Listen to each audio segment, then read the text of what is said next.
আল্লাহ তাআলা বলেন, সমস্ত মানুষ আমার অধীনের ভিতরেই, সমস্ত প্রাণী আমার অধীনে। সুতরাং আমার অধীন ছাড়া কোনো মানুষ নাই, আমার অধীন ছাড়া কোনো প্রাণী নাই। সুতরাং আমার ক্ষমতার নিচে যেহেতু তাদের ক্ষমতা, সুতরাং সকলেই মিলে কার তাসবিহ পাঠ করে। পৃথিবীর মধ্যে সবাই জ্ঞান গরিমা নিয়ে বাহাদুরি করে। আল্লাহ বলেন আল হাকিম, আল্লাহর জ্ঞানের চেয়ে বড় জ্ঞানী আর কেউ নাই। পৃথিবীর সব মানুষ, পৃথিবীর সব প্রাণীর মাথা যদি একসঙ্গে করা হয় আর সবাই যদি বলে আমরা মহাজ্ঞানী, আল্লাহ বলে না, আমার জ্ঞানের সামনে তোমরা কিছুই না। আজকে আপনাদের সামনে যে সূরাটি তেলাওয়াত করেছি, যে আয়াত তেলাওয়াত করেছি, এটি সূরা হাদীদের শুরুর অংশের। সূরা হাদীদ, সূরা হাদীদ এটি কোরআনের ৫৭ নং সূরা, এটি ২৭ পারায় অবস্থিত। এই সূরার আয়াত সংখ্যা হচ্ছে ২৯টি। খুব বেশি বড় সূরা নয়, একটা ছোট্ট সূরা। এই সূরাটি নাজিল হওয়ার একটি বিশেষ প্রেক্ষাপট আছে। মুসলমানরা যখন মক্কা ছেড়ে মদিনায় গিয়েছিলেন, কাফের, ইহুদি, খ্রিস্টান, যত ধরনের মুশরিক ছিল তাদের পক্ষ থেকে নানা ধরনের আক্রমণ ছিল মুসলমানদের উপরে। বিশেষভাবে আমাদের প্রিয় নবী হযরত মুহাম্মদ মুস্তাফা সাল্লাল্লাহু আলাইহি ওয়াসাল্লামকে পৃথিবী থেকে শেষ করে দেওয়ার জন্য তাদের চেষ্টার কোনো শেষ ছিল না। নানা উপায়ে আমাদের নবীজিকে শেষ করার জন্য এবং নবীজির সঙ্গে যে সমস্ত সাহাবায়ে কেরাম ছিলেন, মুসলমানরা ছিলেন, তাদেরকে পৃথিবী থেকে সরানোর জন্য নানাভাবে তারা ষড়যন্ত্র করেছিল। মদিনার উপরে অনেক বড় ধরনের আক্রমণও হয়েছে, কিন্তু আল্লাহর বিশেষ দয়া, রহমত এবং আল্লাহর সাহায্যে তারা সফল হতে পারেনি। যে মক্কা থেকে, জন্মভূমি থেকে আল্লাহর নবীকে বের করে দিয়েছে, আল্লাহর নবী সেখান থেকে হিজরত করেছেন, আল্লাহ তাআলা অত্যন্ত সম্মানের সঙ্গে মক্কা বিজয়ের মাধ্যমে আবার নিজস্ব সেই জন্মভূমিতে আল্লাহ ফিরিয়ে দিয়েছেন। আল্লাহ এতটাই সম্মান দান করেছেন যে কোনো কাফের সাহস করতে পারে নাই যে আমার নবীর সঙ্গে বেয়াদবি করবে, বরং প্রত্যেকেই সারেন্ডার করতে বাধ্য হয়েছে। আর সেদিন নবীজির আচরণ ছিল ক্ষমার ক্ষমা। প্রতিশোধ নেওয়ার আল্লাহর নবীর কোনো মন মানসিকতা ছিল না, এবং আল্লাহর নবীর স্বভাবের বাইরের বিষয়ে প্রতিশোধ নেওয়া।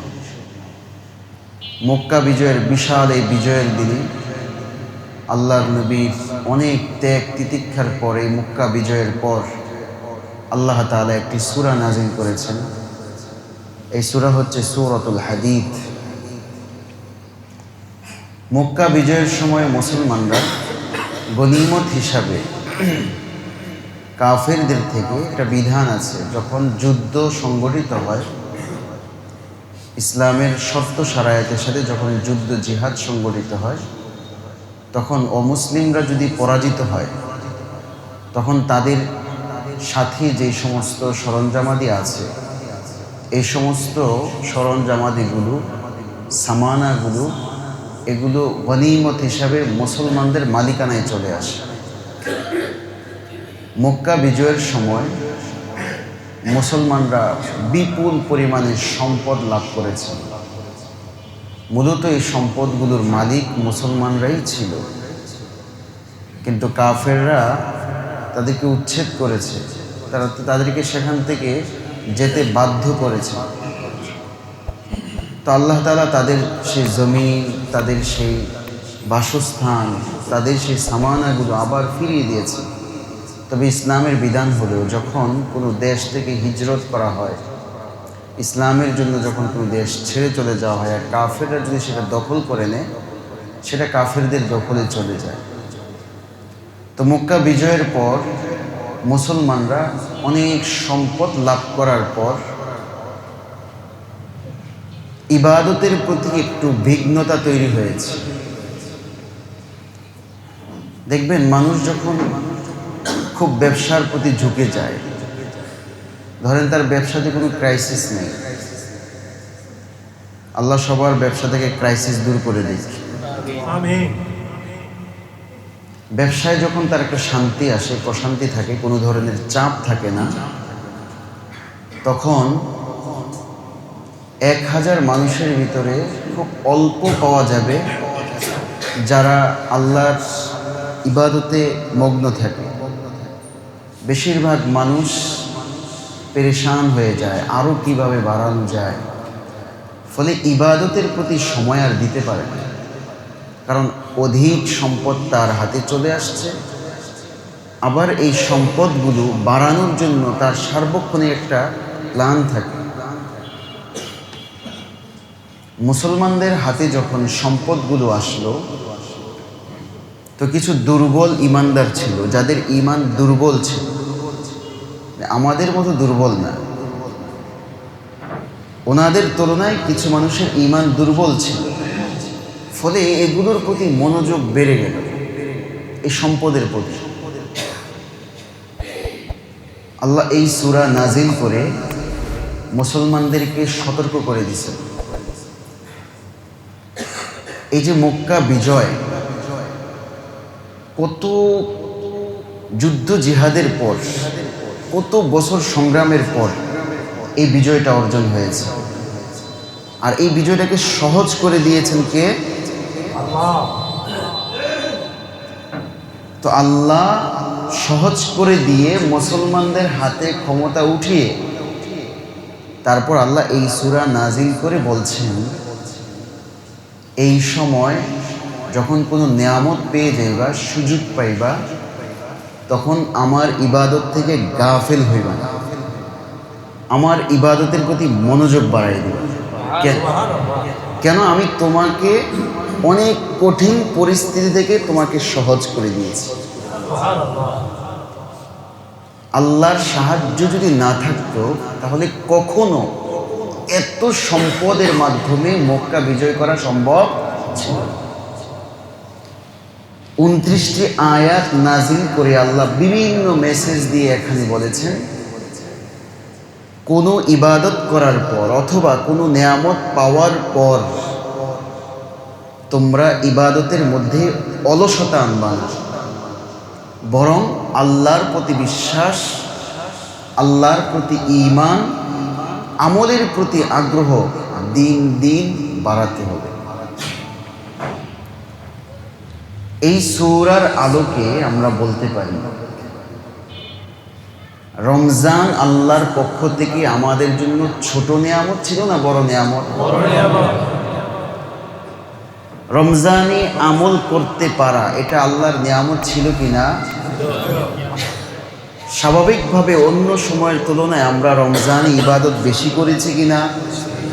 তো আল্লাহ যে আমাকে আপনাকে ইবাদত করার সুযোগ করে দিয়েছেন, বেশি ইবাদতে নিয়োজিত থাকার যে আল্লাহ তৌফিক দিয়েছেন,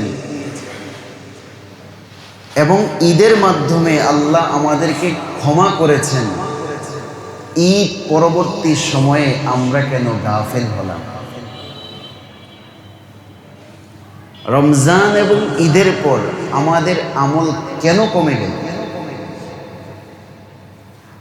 আমার আমল কমে গেছে, আপনার আমল কমে গেছে, আমার বাবার আমল কমে গেছে, আমার দাদার আমল কমে গেছে। এই যে আমার পরিবার থেকে আমল কমে গেল, আমার নিজের থেকে আমল কমে গেল, আমার মসজিদ থেকে আমল কমে গেল, আমার সমাজ থেকে আমল কমে গেল, আমার রাষ্ট্র থেকে আমল কমে গেল। এই আমল কমার দ্বারা আল্লাহ খুশি হন? এই 29 আয়াত সম্বলিত এই সূরা প্রমাণ করে আল্লাহর পক্ষ থেকে বিশাল নিয়ামত রমজান এবং ঈদ পাওয়ার পর কোনো বিবেক সম্পন্ন মুসলমান, বিচক্ষণ মুসলমান তার জিন্দিগির মধ্যে আমল কমানোর কোনো সুযোগ বাড়াইতে হবে, প্রচুর বাড়াইতে হবে। এখন বাড়াবো কিভাবে আমি চিন্তা করব। রমজানের দিনে আমি কি পরিমাণ আমল করছি, রাতে আমি কি পরিমাণ আমল করছি, ইবাদতের মধ্যে আমি কতটুকু সময় ব্যয় করেছি, আর এখন আমি কি পরিমাণ সময় ব্যয় করি। এটাকে যখন মিলাবো, হিসাব খুব সহজে ফলাফল চলে আসবে। খুব জটিল এবং কঠিন বিষয় না এটা। শুধুমাত্র আমার রমজান এই তো কয়েকদিন হলো মাত্র, তাই না? এটাকে মিলাবো। এই মিলানোর দায়িত্ব খতিব সাহেবের না, এই মিলানোর দায়িত্ব হুজুরের না, ইমাম সাহেবের না। এই মিলানোর দায়িত্ব আমি আপনি প্রত্যেকের। আমাকে মিলাইতে হবে, এই মিলানোর মেজাজ নিয়ে আসতে হবে। আমি আপনি যতক্ষণ পর্যন্ত মিলানোর মেজাজ না আনবো, ততক্ষণ পর্যন্ত আমার আমলের মধ্যে উন্নতি আসবে না। এই বিষয়টা প্রিয় ভাইরা আমাদের প্রত্যেকেই আমলে নেওয়া দরকার। এই বিষয়টিকে প্রত্যেকে আমাদের আমলে নেওয়া দরকার, মিলানো দরকার। মিলালে দেখবেন আমাদের পরিবর্তন আসবে। এই জন্য এই সূরাতুল হাদীদ আমাকে আপনাকে পরিবর্তনের বার্তা দেয়। কি পরিবর্তন? যে রমজান এত বড় নিয়ামত পাওয়ার পর বান্দা তোমার জিন্দিগি থেকে আমল কমায় না, আমল বাড়াও, আমল বাড়াও, আমল বাড়াও, পরিবর্তন নিয়ে আসো। রমজানে যেমন মসজিদকে ভালোবাসছো, রমজানের পরেও মসজিদকে আরো বেশি ভালোবাসা দাও। রমজানে যেমন কোরআনকে ভালোবাসা দিয়েছ, রমজানের পরে কোরআনকে আরো বেশি মহব্বত করো। রমজানের পর তোমরা যেমন রমজানে রোজাকে ভালোবাসছো, এই জন্য আল্লাহ বিধান দিয়ে দিয়েছেন, মান সামা রমাযান থুম্মা আতবাআহু সিত্তাম মিন শাওয়াল কানা কাসিয়ামিদ দাহরি। ও বান্দা, রমজানের রোজা রাখার পর রোজাকে ভুলে যাও না। রমজানের রোজা রাখার পর রোজাকে ভুলে যাও না। এজন্য আল্লাহ রাসূল ঘোষণা দিয়েছেন, মান সামা রমাযান, যারা রমজানের রোজাগুলো রাখলো, থুম্মা আতবাআহু সিত্তাম মিন শাওয়াল, শাওয়ালের 6 রোজা, রমজানের পরের মাসে যদি 6 রোজা কেউ রাখে, কানা কাসিয়ামিদ দাহরি, আল্লাহ বলেন সারা জিন্দেগি রোজা রাখার সমান। সুবহানাল্লাহ। এই যে আল্লাহ এত অফার দিছেন কেন? আমি যেন আমল থেকে ছুটে না যাই, আমি যেন ভুলে না যাই, আমি যেন আমার ভালোবাসার বস্তুগুলোকে ভুলে না যাই। রোজাকে যেন শুধুমাত্র রমজানে রাখবো আর সারা বছর রাখবো না, এটা যেন আমরা না ভুলি। রমজান আমার ভিতরে রোজাকে ভালোবাসা তৈরি করেছে, আমার ভিতরে রোজার প্রেম ঢুকাই দিছে। 30টা দিন খেয়ে না খেয়ে আমরা সব ধরনের কষ্ট ত্যাগ করে, সব ধরনের সর্বোচ্চ ভালোবাসা দিয়ে আমরা রোজাগুলো রাখছি। এই রোজা তোমরা ভুলো না। এই জন্য আল্লাহ রাসূল আমাকে আপনাকে অফার দিয়ে দিছে, ও বান্দা, রমজানের রোজা তো রাখছো ভালোবাসা, শাওয়ালের 6 রোজাও তোমরা ভালোবাসা রাখো, সারা জিন্দেগির সওয়াব পাইবা। সুবহানাল্লাহ। এরপরে আল্লাহ রাসূল শিখাই দেন, সোমবার বৃহস্পতিবার রোজা রাখবা, চন্দ্র মাসের 14, 13, 14, 15 রোজা রাখবা। কারণ রোজার প্রেম আল্লাহ আমাকে আপনাকে ঢুকাইছেন 1 মাস প্র্যাকটিস করাইয়া। তারাবি আমাকে আপনাকে প্র্যাকটিস করাইছেন, নামাজের ভালোবাসা ঢুকাইছেন। আরে নামাজে দাঁড়াই থাকো, নামাজে দাঁড়ানো শিখো। লম্বা সময় নামাজে দাঁড়ায়া দাঁড়ায়া যে আল্লাহর কাছে চাইতে হয়, এই চাওয়া শিখো। আমাকে আপনাকে শিখাইছে আল্লাহ তাআলা যে রমজানে দাঁড়ায়া দাঁড়ায়া, অন্য সময় যে 4 মিনিটে 4 রাকাত পড়তে তোমার কষ্ট হয়, তুমি আজ 20 মিনিট না 40 মিনিট দাঁড়ায় আসো, তোমার কষ্ট লাগে না। আমি শিখাইলাম তোমার প্রতি আমার, তোমার অন্তরে এই নামাজের প্রতি মহব্বত ঢুকাইলাম। কিভাবে 40 মিনিট, 1 ঘন্টা, 1.5 ঘন্টা আমার সামনে দাঁড়াই থাকো, কোনো ধরনের কষ্ট অনুভব করো না, তোমার ভিতরে কোনো কষ্ট আসে না, বরং মায়া এবং মজা আসে। ঠিক তেমনিভাবে রমজানের পরের সময় নামাজের প্রতি মায়া নিয়ে আসো, নামাজের প্রতি মহব্বত রাখো, এই মহব্বত তোমাকে জান্নাতে নিয়ে যাবে। সুবহানাল্লাহ। ভাইরা আমার, রমজান আমাকে নামাজের মহব্বত শিখায়। রমজান আমার প্রতি এই নামাজের প্রেম ঢুকাই দিছে। যারা আল্লাহর পাগল তাদের ভিতরে নামাজের প্রেম আছে, প্রেম ভালোবাসা আছে। পৃথিবী একদিকে গেলেও তাদের থেকে নামাজ ছোটে না, কারণ তারা সবচেয়ে বেশি নামাজকে ভালোবাসে। এই রমজান আমাকে প্র্যাকটিস করাইছেন আল্লাহ তাআলা, যে লম্বা সময় দাঁড়াইয়া আল্লাহর সামনে নামাজ পড়তে যেমন কোনো ধরনের কষ্ট আসে না, সারা জিন্দেগি সারা বছর বাকি 11 মাসও তোমার জীবন থেকে নামাজের প্রেম তুমি বাহির করো না। প্রিয় ভাইরা আমার, এই প্রেম ভালোবাসা আমাকে আপনাকে জান্নাতের সর্বোচ্চ, একেবারে সর্বোচ্চ স্থানে নিয়ে যাবে।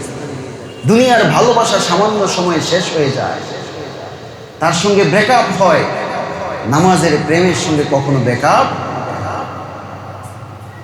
এটা এমন টেকসই প্রেম, যেই প্রেম যদি যে যত বেশি বাড়াইতে পারবে, আল্লাহ তার মর্যাদা দুনিয়া এবং আখিরাতেও বাড়াবে।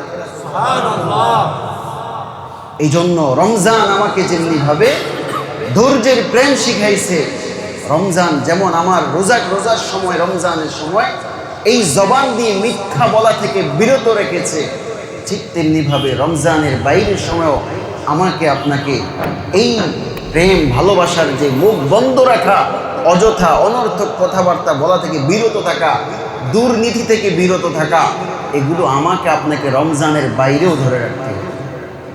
এটাকে বলা হয় ধারাবাহিকভাবে আমলের মধ্যে থাকা। আয়েশা রাদিয়াল্লাহু তাআলা আনহা বলেন, তোমরা একদিনে খুব বেশি আমল করার দরকার নেই, এক সপ্তাহে পুরো সপ্তাহ আমল করলা আর 4 সপ্তাহ বন্ডামি করলা, এগুলোর দরকার অল্প অল্প করো। ওয়াইন খাল্লা, অল্প অল্প করো, তবে ধারাবাহিক আমল করো। ধারাবাহিক আমলের দাম আল্লাহর কাছে সবচেয়ে বেশি। এই জন্য ধারাবাহিক আমল লাগবে। এই ধারাবাহিক আমল সূরা হাদিদ আমাদেরকে শিখায়, ধারাবাহিক আমল। প্রিয় ভাইরা আমার, রমজানের এই পরবর্তী সময়ে আমার আপনার জন্য সূরা হাদিদ একটা বড় শিক্ষা। সূরা হাদিদের প্রথম অংশ এবং দ্বিতীয় অংশ পড়লেই আমি আপনি বুঝতে পারবো যে রমজানের পরে আল্লাহর সঙ্গে যত ওয়াদা আমরা করেছি, যত বিধান আমাদের আছে, এগুলোর সঙ্গে লেগে থাকার ফায়দা কত বেশি। সূরার শুরুতে, একেবারে সূরার শুরুতে আল্লাহ তাআলা কিছু আয়াত নাজিল করেছেন। এই আয়াতগুলো নাজিল করে আল্লাহ আমাকে আপনাকে বুঝিয়েছেন, কোনো নিয়ামত পাওয়ার পর বান্দার প্রতিক্রিয়া, বান্দার ভিতরে যে ফিলিংসটা তৈরি হবে, এটা হচ্ছে আল্লাহর প্রতি ঈমান। সুবহানাল্লাহ। আল্লাহর প্রতি বিশ্বাস বাড়তে হবে। আল্লাহ আমাকে একজন কন্যা সন্তান দান করেছেন, এটা একটা নিয়ামত কিনা? এই নিয়ামত পাওয়ার পর আল্লাহর প্রতি কি বাড়তে হবে? ঈমান বাড়তে হবে। কি বাড়তে হবে?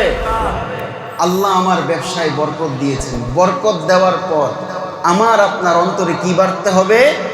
ঈমান বাড়তে হবে। আল্লাহ আমার থেকে বিপদ কাটাই নিছেন, এই বিপদ কাটানোর পর কার বিশ্বাস বাড়তে হবে? আল্লাহ সূরার শুরুতেই বলছেন, সাব্বাহা লিল্লাহি মা ফিস সামাওয়াতি ওয়াল আরদ ওয়া হুয়াল আজিজুল হাকীম। সাব্বাহা লিল্লাহি মা ফিস সামাওয়াতি ওয়াল আরদ, আসমান এবং জমিনের মধ্যে যা কিছু আছে, মা ফিস সামাওয়াতি ওয়াল আরদ, গোটা আসমানের মধ্যে, 7 আসমানের মধ্যে, ওয়াল আরদি, 7 জমিনের ভিতরে যা কিছু আছে, মানুষ আছে, পাখি আছে, পশু আছে, যত ধরনের জীবজন্তু আছে, আল্লাহ বলেন সাব্বাহা, সকলে কার প্রশংসা করে? সাব্বাহা লিল্লাহি মা ফিস সামাওয়াতি ওয়াল আরদ, আল্লাহ বলেন আসমান এবং জমিনের ভিতরে যা কিছু আছে সব আল্লাহর তাসবিহ পাঠ করে।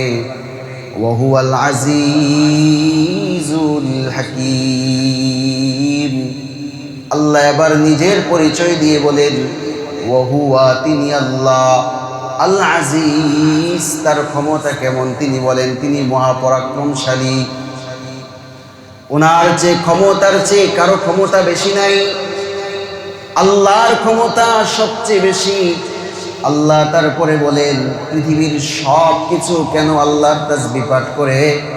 আল হাকীম, আল্লাহ বলেন পৃথিবীর যত জ্ঞানী আছে সবচেয়ে বড় মহাজ্ঞানীর নাম কি?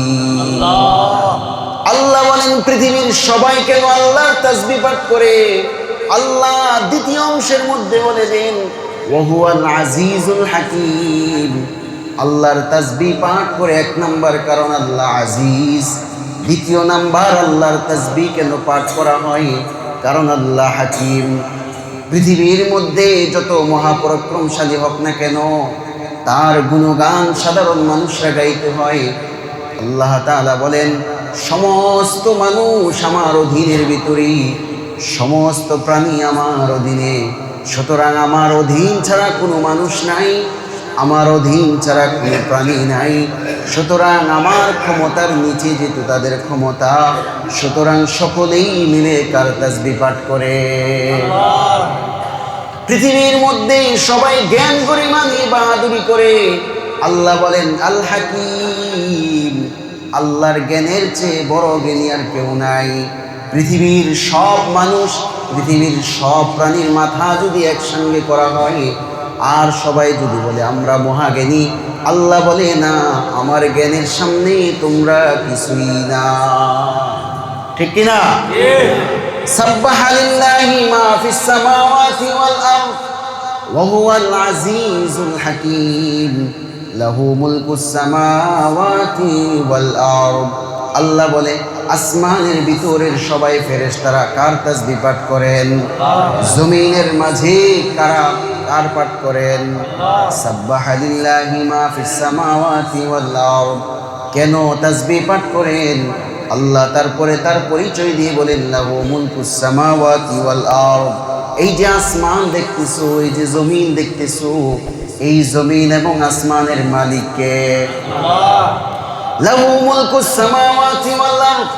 আসমান সমূহের মালিক ও আল্লাহ, জমিন সমূহের মালিক ও আল্লাহ। পৃথিবীর কেউ কি প্রমাণ করতে পেরেছে আসমানের মালিক কোনো প্রধানমন্ত্রী? কেউ কি প্রমাণ করতে পেরেছে এই যে আসমান, প্রথম আসমানের মালিক আমেরিকা? কেউ কি প্রমাণ করতে পেরেছে অমুক দেশ জমিনের মালিক? আল্লাহ বলে না, লাহু মুলকুস সামাওয়াতি ওয়াল আরদ। এই যে আসমান দেখতেছো, এই সব আসমানের মালিক আমি আল্লাহ। এই যে জমিন দেখতেছো, এই জমিন সমূহের মালিক ও আমি আল্লাহ। আল্লাহ বলে শুধু আসমান এবং জমিনের মালিক আমি আল্লাহ না, ইউহয়ি ওয়া ইউমীত। আমি যে তোমার ঘরে বাচ্চা দেই, জান দেই, প্রাণ দেই, ওই বাচ্চার জীবন দিয়ে যে দুনিয়াতে পাঠায় তার নাম কি? ওয়ায়ুমিত। পৃথিবী থেকে তোমরা যখন চলে যাও, এই যে মৃত্যু দান করেন, এই মৃত্যু দানকারীর নাম কি? আল্লাহ ছাড়া কেউ কি মৃত্যু দিতে পারে? আল্লাহ ছাড়া কেউ কি জান দিতে পারে? আল্লাহ বলে যেই কাজ তোমরা পারো না, ওই কাজ আমি আল্লাহ তোমাদের মাধ্যমে করায় নেই। ইউহয়ি ওয়া ইউমীত। আল্লাহ বলে আমি জান দেই, আল্লাহ বলে ওয়া ইউমীত, আমি আল্লাহ মৃত্যু দেই। ওয়াহুয়া আলা কুল্লি শাইইন কাদির। আল্লাহ বলে কয়টার কথা আমি বলবো? ওয়াহুয়া আলা কুল্লি শাইইন কাদির। আল্লাহ বলে পৃথিবীর মধ্যে যা কিছু আছে, এই সব কিছুর ক্ষমতাবান তিনি কে? আল্লাহ তারপরে তার পরিচয় দিয়ে বলেন হুয়াল আউয়াল ওয়াল আখির।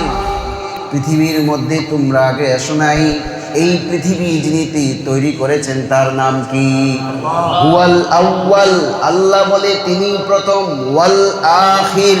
পৃথিবীর সব কিছু ধ্বংস হয়ে যাবে, সব মানুষ মৃত্যুবরণ করবে, সব প্রাণী মৃত্যুবরণ করবে, আসমান মৃত্যুবরণ করবে, এই জমিন সমূহ ধ্বংস হয়ে যাবে, সব কিছু তোলার মতো উঠতে থাকবে।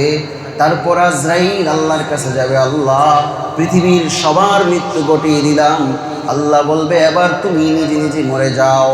এই যে আল্লাহ তাআলা সব কিছু মৃত্যুর পর সূরা রহমানের মধ্যে বলেন ওয়ায়াবকা ওয়াজহু রাব্বিকা যুল জালালি ওয়াল ইকরাম। পৃথিবীর সব কিছু ধ্বংস হয়ে যাবে, একমাত্র বাকি থাকবে তার নাম কি? আল্লাহ। আল্লাহ বলেন হুয়াল আউয়াল, কেউ ছিল না, আমি ছিলাম প্রথম। ওয়াল আখির, কেউ থাকবে না, কেবল কে থাকবেন? আয-যাহিরু ওয়াল বাতিন। আমি আল্লাহ তোমার সামনেও প্রকাশ্যে আছি, কারণ তুমি যখন ইবাদত করো তখন তুমি কাকে দেখো। এই জন্য হাদিসে জিব্রাইলের মধ্যে আসছে, আল্লাহর রাসূলকে জিজ্ঞাসা করেছে মাল ইহসান, ইহসান কি জিনিস? তখন আল্লাহর রাসূল জবাব দিয়ে বলেছেন যে আল্লাহর সামনে এমন ভাবে ইবাদত করা যেন তুমি কাকে দেখতেছো। আল্লাহ বলেন আয-যাহির, এই যে বদর যুদ্ধের মধ্যে ফেরেশতা কে পাঠিয়েছেন? আল্লাহ বলে আয-যাহির, আল্লাহ জাহির, ওয়াল বাতিন, তোমার অন্তরের ভিতরে কেউ থাকে না থাকে কে? তোমার মনের পরিকল্পনাগুলো কেউ জানে না জানে কে? তুমি যে খারাপ চিন্তাগুলো করো কেউ জানে না জানে কে? তুমি যে ভালো চিন্তাগুলো করো কেউ জানে না জানে কে? এই জন্য আল্লাহ খুব সুস্পষ্টভাবে ঘোষণা দিয়েছেন ওয়াল আউয়াল ওয়াল আখির ওয়াজ যাহির ওয়াল বাতিন ওয়া হুয়া বিকুল্লি শাইইন আলিম। আল্লাহ বলে কয়টার কথা বলবো এবার? তোমাদেরকে একটা আম ঘোষণা দিয়ে দিলাম, ওয়া হুয়া বিকুল্লি শাইইন আলিম। তোমরা নিজেদেরকে মহাজ্ঞানী ভাবো, সব কিছু জানো এমনটা ভাবো। আল্লাহ বলে তোমরা কিছুই জানো না, পৃথিবীর সব কিছু আমি জানি। এই জন্য আল্লাহ তাআলা এত মহান, এত বিরাট। এই সব কিছু কেন বলতেছেন? যাতে কোনো নেয়ামত পাওয়ার পর তোমাদের ঈমান বাড়বে না কমবে? রমজান পাওয়ার পর, রমজানের নেয়ামত ভোগ করার পর এখন ঈমান কমবে না বাড়বে? এখন আমল কমবে না বাড়বে? এখন মসজিদে আজান দেওয়ার আগে আসবে না পরে আসবে? এরপরে আল্লাহ বলেন হুয়াল্লাযী খালাকাস সামাওয়াতি ওয়াল আরদা ফি সিত্তাতি আইয়াম থুম্মা ইসতাওয়া আলাল আরশ। আল্লাহ তাআলা বলেন এই যে আমি পৃথিবীকে বানাইলাম 6 দিনে বানাইলাম। কেন 6 দিনে বানাইলাম? পৃথিবীর মধ্যে তোমরা ধীরে ধীরে আমল করবা, একসাথে একদিনে সব আমল করে ফেলবা না, 2 দিনে সব আমল করে ফেলবা না, 1 সপ্তাহে সব আমল করে ফেলবা না, বরং প্রতিদিন নিয়মতান্ত্রিকভাবে অল্প অল্প করে তোমরা আমল করে যাও। নামাজ 1 সপ্তাহে মানে পুরো সপ্তাহ পড়তেছে, পরের 1 মাস আর মসজিদের আশপাশেও আছে কিনা এমন? হুয়াল্লাযী খালাকাস সামাওয়াতি ওয়াল আরদ ফি সিত্তাতি আইয়াম। সূরা ইয়াসিনে আল্লাহ বললেন যা বলে সব হয়ে যায় সাথে সাথে, তো 6 দিন কেন লাগাইলেন? ফি সিত্তাতি আইয়াম, এই আসমান জমিন বানাইতে আল্লাহর কি 6 দিন লাগার কথা? 6 দিন লাগাইলেন কেন? কারণ বান্দা পৃথিবীর মধ্যে এসা ধারাবাহিকভাবে অল্প অল্প সূরা তাড়াহুড়া কাজ করবে না, ধীরে ধীরে কি করবে? ধারাবাহিকভাবে আমল করে যাবে। এই আয়াত আমাদেরকে ওই শিক্ষা দেয় যে আল্লাহ যেমন ধীরস্থিরভাবে এই পৃথিবীকে সৃষ্টি করেছেন, ঠিক তেমনিভাবে আমাদের জিন্দিগির আমলটাও ধীরস্থিরভাবে ধারাবাহিকভাবে মৃত্যু পর্যন্ত কি করতে থাকবে? চলতে থাকবে। সুম্মা ইসতাওয়া আলাল আরশ, এরপরে আল্লাহ বলেন পৃথিবী তো সব কিছু বানাই দিলাম, তারপরে আল্লাহ তাআলা আরশ আজিমের মধ্যে সমাসীন হলেন। ইয়ালামু মা ইয়ালিজু ফিল আরদি ওয়া মা ইয়াখরুজু মিনহা ওয়া মা ইয়ানজিলু মিনাস সামাই ওয়া মা ইয়ারজু ফিহা। আল্লাহ বলে ক্ষমতা তো দেখো নাই, দেখো তোমাদেরকে বলি ক্ষমতা কি জিনিস দেখো। ইয়ালামু মা ইয়ালিজু ফিল আরদ, এই যে মা ইয়ালিজু ফিল আরদ, জমিনের ভিতরে যা কিছু ঢুকে কে জানেন? ইয়ালামু, কে জানেন?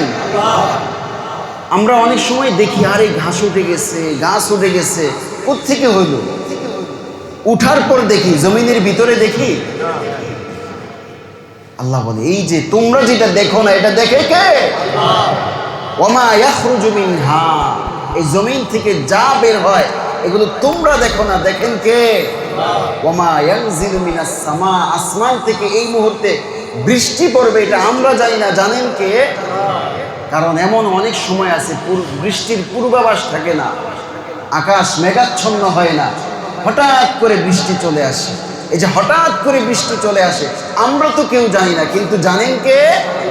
আল্লাহ এই জন্য বলছেন ইয়ালামু ওয়া মা ইয়ারজু ফিহা ওয়া মা ইয়ানজিলু, আকাশ থেকে যা নামে আবার আকাশের উপরে যা ওঠে এগুলো তোমরা জানো না, জানেন কে? চমৎকার ভাবে মুফাসসিরিন কেরাম ব্যাখ্যা করেছেন, ওয়ামা ইয়ানজিলু মিনাস সামা, আসমান থেকে আল্লাহর ফেরেশতারা প্রতিদিন নামেন কিনা, কাবাগর তাওয়াফ করেন কিনা। এই ফেরেশতাদেরকে আমরা দেখি প্রতিদিন সন্ধ্যাবেলায় আসরের সময়, এই যে ফেরেশতারা এসে আমাদের আমলগুলো দেখে যান। আবার ফজরের সময় আরেক দল ফেরেশতা এসে আমাদের রিপোর্ট নিয়ে আল্লাহর কাছে পৌঁছান। এই ফেরেশতাদেরকে আমরা দেখি ওয়ামা ইয়ানজিলু মিনাস সামা, এই আসমান থেকে ফেরেশতারা যে নামতেছে, কে কে নামতেছে, কার আমল কে রিপোর্ট করতেছে, এগুলো কেউ জানে না, জানে কে? ওমা ইয়ারজু ফিহা, এই যে পৃথিবীর মধ্যে তোমরা আমল করো, এই আমলগুলো আসমানের মধ্যে উঠে, এই আমলগুলো কার আমলগুলো আল্লাহর কাছে পৌঁছতেছে আর কার আমলগুলো আল্লাহর কাছে পৌঁছতেছে না, এটা কেউ জানে? জানেন কে? আল্লাহ বলে, দুইজন তো তোমরা একসাথে আমল করতেছো।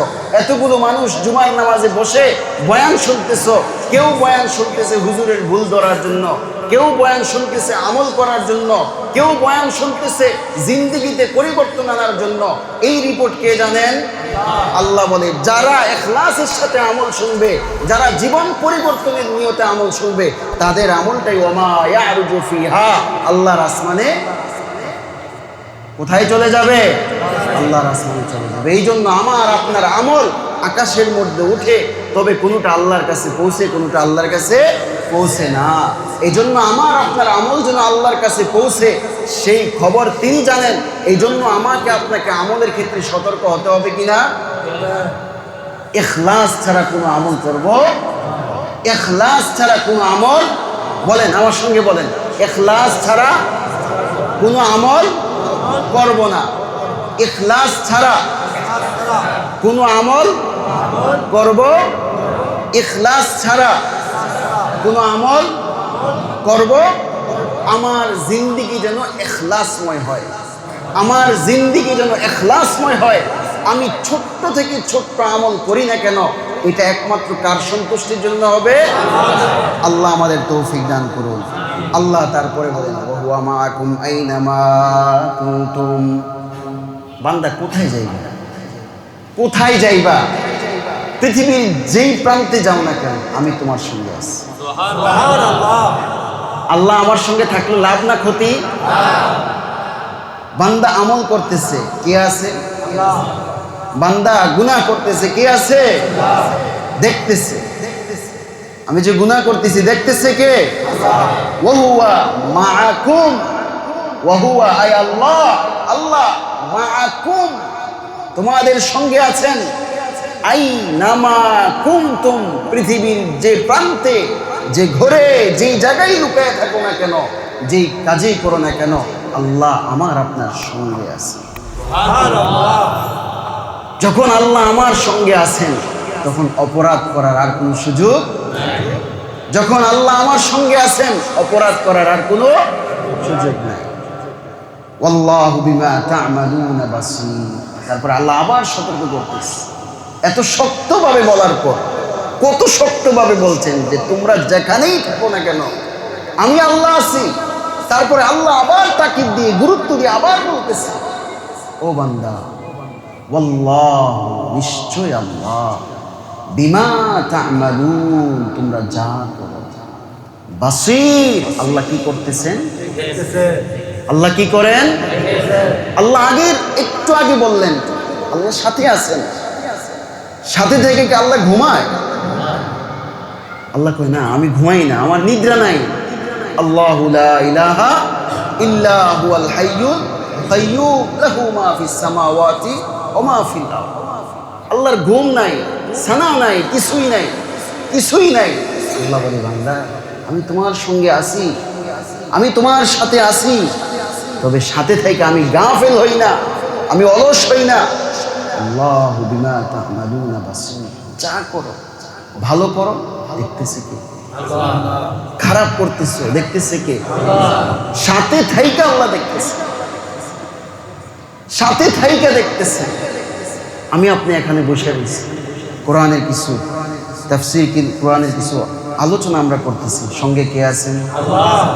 এখানে কারা কারা কোরআনটা মনোযোগ দিয়ে শুনতেছে, জীবন পরিবর্তনের নিয়তে শুনতেছে, দেখতেছেন কি বিশ্বাস হয়? সূরা হাদীদের এই আয়াত আমাকে আপনাকে সেই পরিবর্তনের বার্তা দেয়। বান্দা, তোমার সঙ্গে আল্লাহ আছেন, তোমার সাথেই আল্লাহ আছেন, এই ইয়াকিন, এই বিশ্বাস দিলে ঢুকাও, ইয়াকিন দিলের ভিতরে ঢুকাও, আল্লাহ তোমার সঙ্গে আছে। আল্লাহু বিমা তা'মালুনা বাসীর, যা কিছু করো, যা কিছু করো দেখতেছে, দেখতেছে। আল্লাহ যখন দেখতেছে, ভয় আসা দরকার আছে কিনা? এই জন্য ভাইরা আমার, আল্লাহ আমার সঙ্গে আছে, এই ইয়াকিন, ঈমান, বিশ্বাস দিলের ভিতরে এমন ভাবে বসায় আনি যে জীবনের সব কিছুতে আল্লাহ দেখতেছেন। এই ঈমান, ইয়াকিন, বিশ্বাস যার যত বেশি বাড়বে, আল্লাহ তাআলা তার মর্যাদা ততই বাড়াই দিবে। দলিল এই সূরারই 12 নম্বর আয়াত, ইয়াউমা তারাল মুমিনিনা ওয়াল মুমিনাতি ইয়াসআ নূরুহুম বাইনা আইদিহিম ওয়া বিআইমানিহিম বুশরাকুমুল ইয়াওমা জান্নাত তাজরি মিন তাহতিহাল আনহার খালিদিনা ফিহা যালিকা হুয়াল ফাউজুল আযীম। আল্লাহ বলেন, ওই যে সূরার শুরুতে তোমাদেরকে বলে আসলাম যে সব কিছুর ক্ষমতার মালিক কে? এবং আল্লাহ কার সাথে আছেন? আল্লাহ কার সঙ্গে আছেন? আমার সঙ্গে। বলেন, আল্লাহ কার সঙ্গে আছেন? আল্লাহ আমাকে দেখেন, আল্লাহ আমার সঙ্গে আছেন, আল্লাহ আমাকে দেখেন। এই ঈমান যার যত বেশি বাড়বে, এই ইয়াকিন বিশ্বাস যার যত বেশি বাড়বে, 12 নম্বর আয়াতে আল্লাহ বলছেন, ইয়াউমা তারাল মুমিনিনা ওয়াল মুমিনাত, ওই ইমানদার ব্যক্তিরা যারা আল্লাহর বিশ্বাস দিলের ভিতরে ঢুকায় নিছে, ওই পুরুষরা, ওই মুমিন নারীরা, ইয়াসআ নূরুহুম বাইনা আইদিহিম ওয়া বিআইমানিহিম, হাসরের ময়দান থেকে সবাইকে যখন পুলসিরাতের দিকে যেতে বলবে, ঠিক ওই মুহূর্তে পুরো হাসরের ময়দান অন্ধকার হয়ে যাবে। পুলসিরাতে যাওয়া পর্যন্ত তাদের কাছে আর কোনো আলো থাকবে না। ঠিক ওই মুহূর্তের ভিতরে ওই যে যারা এই বিশ্বাস দিনের ভিতরে নিয়ে আসছিল যে আল্লাহ আমার সঙ্গে আছেন, আল্লাহ আমাকে দেখতেছেন, এই ইয়াকিন এবং বিশ্বাস যার দিনের ভিতরে বসে গেছে, আল্লাহ বলে ওই মুমিন, ওই ইমানদার পুরুষ এবং নারীকে আমি আল্লাহ তাআলা ইয়াসআ নূরুহুম, পুলসিরাতে উঠার জন্য একটা আলো দান করব। সুবহানাল্লাহ। কোথায়, কিভাবে? আল্লাহ কয় 2 সাইডে দান করব। বাইনা আইদিহিম, তার সামনে এসে চোখ দিয়ে যেন যাইতে পারে এমন একটা আলো আল্লাহ দান করবেন। সুবহানাল্লাহ। ওয়া বিআইমানিহিম, আল্লাহ বলে ডান দিকেও একটা আলো দান করবেন।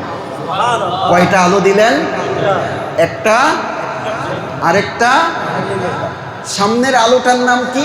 এটা নূরুল ঈমান, নূরুল ঈমান, ঈমানের নূর। সুবহানাল্লাহ। এই যে দুনিয়ার ভিতরে আমি যে ঈমানকে মজবুত করেছি, এটা হচ্ছে ঈমানের নূর। আর ডান পাশের নূরটা, এই ডান পাশের আলো থাকবে হলো আমালে সালিহা, জিন্দেগিতে আমি যত সৎ কাজ করেছি, ভালো কাজ করেছি, এই ভালো কাজগুলোকে আল্লাহ সে হাসরের ময়দান থেকে পুলসিরাতে যাওয়ার জন্য ডান পাশে এই আমলের একটা আলো দিয়ে দেবে। সুবহানাল্লাহ। মুফাসসিরিনে কেরাম বলে, যার আমল, যার ঈমান যত মজবুত থাকবে, যত পাওয়ারফুল থাকবে, তার আলোর পাওয়ারও ততই বাড়তে থাকবে। সুবহানাল্লাহ। এই জন্য ওই যে ওয়াহুয়া মাআকুম আইনামা কুনতুম, আল্লাহ আমার সঙ্গে আছেন, আল্লাহ আমাকে দেখতেছেন, এই ঈমানের পাওয়ার যার মধ্যে যত বেশি থাকবে, পুলসিরাতে যাওয়ার জন্য তার ঈমানের আলোটা ততই বাড়তে থাকবে। সুবহানাল্লাহ। আর এই যে নিয়ামত পাওয়ার পর আমরা যে আমলটা বাড়ায় দিব, এই আমলটার বাড়ানোর ফজিলত তখনই আমি পাবো যখন জিন্দেগির মধ্যে শেষ হওয়ার পরে হাসরের ময়দান থেকে পুলসিরাতে যাব, অন্ধকার অন্ধকার যখন থাকবে, যার আমলের ইখলাস যত বেশি থাকবে, যার আমলের ইখলাস আল্লাহর সন্তুষ্টির জন্য যত বেশি থাকবে, তার আমলের নূর ততই বাড়তে থাকবে। সুবহানাল্লাহ। মুফাসসিরিনে কেরাম বলেন, যারা সর্বোচ্চ ঈমানের অধিকারী হবে, সর্বোচ্চ ইখলাসপূর্ণ আমলের অধিকারী হবে, তারা এক আলো দিয়ে হাসরের ময়দান থেকে পুলসিরাতের রাস্তা দেখবে। আর আমার আপনার মতো মানুষকে দেখানোর জন্য, অথবা অল্প ঈমানের অধিকারী আমরা যারা আছি, আমাদের আলো থাকবে অল্প, এই সামনের রাস্তাটুকু দেবে। আল্লাহ আমাদের ঈমানকে বাড়াইয়া দিন, আল্লাহ আমাদের আমলের মধ্যে ইখলাস দান করেন। পারবো না ইনশাআল্লাহ? আমরা যেন একেবারে শক্ত ঈমানদার হতে পারি, মজবুত ঈমানদার হতে পারি। আর আল্লাহ যেন আমাদের প্রতিটা নেক আমলে ইখলাস দান করেন, আল্লাহর সন্তুষ্টি দান করেন। আমরা সবাই মিলে সেই চেষ্টা করব। আল্লাহ আমাদের সবাইকে সেই তৌফিক দান করেন, আমিন। প্রিয় ভাইয়েরা আমার, যেহেতু 6 রোজা এর একটা বিধান আছে, অনেকেই হয়তো আমরা ভাবি যে এটা একসাথে রাখতে হয়। কারো যদি সাধ্যে থাকে যে হ্যাঁ আমার শক্তি আছে, আমার কোনো সমস্যা হবে না, তাহলে তিনি লাগাতার রাখতে পারেন, লাগাতার 6 রোজা রাখতে পারেন। অথবা কেউ যদি না, ওনার খারাপ লাগে লাগাতার রোজা রাখার কারণে, তাহলে তিনি ওনার যখন ইচ্ছা, পুরো মাসের ভিতরে যখন ইচ্ছা তিনি কি করতে পারেন, ওই দিনগুলোতে রাখতে পারেন। আজকে কিন্তু 7 দিন শেষ, 7 শাওয়াল, সুতরাং কালকে যখন 8 শাওয়াল হয়ে যাবে, তার মানে আমাদের হাতে আর 22 দিন থাকবে। এই 22 দিনের ভিতরে আমরা চেষ্টা করব আমাদের রোজাগুলো রাখার জন্য, যাদের পক্ষে সম্ভব। বিশেষভাবে আমাদের মা বোনরা অনেক সময় অসুস্থ থাকেন, ওনাদের কাজা রোজা থাকে, তো এক্ষেত্রে নারীদের জন্য সর্বোত্তম হলো ওনারা ওনাদের কাজা রোজাগুলো আগে রেখে রাখবেন, তারপরে এই ফজিলতপূর্ণ রোজাগুলো রাখবেন। কাজা আগে, তারপরে ফজিলতপূর্ণ রোজা। আল্লাহ তাআলা আমাদের সবাইকে আমল করার তৌফিক দান করুন। ওয়া আখিরুদ দাওয়ানা আলহামদুলিল্লাহ।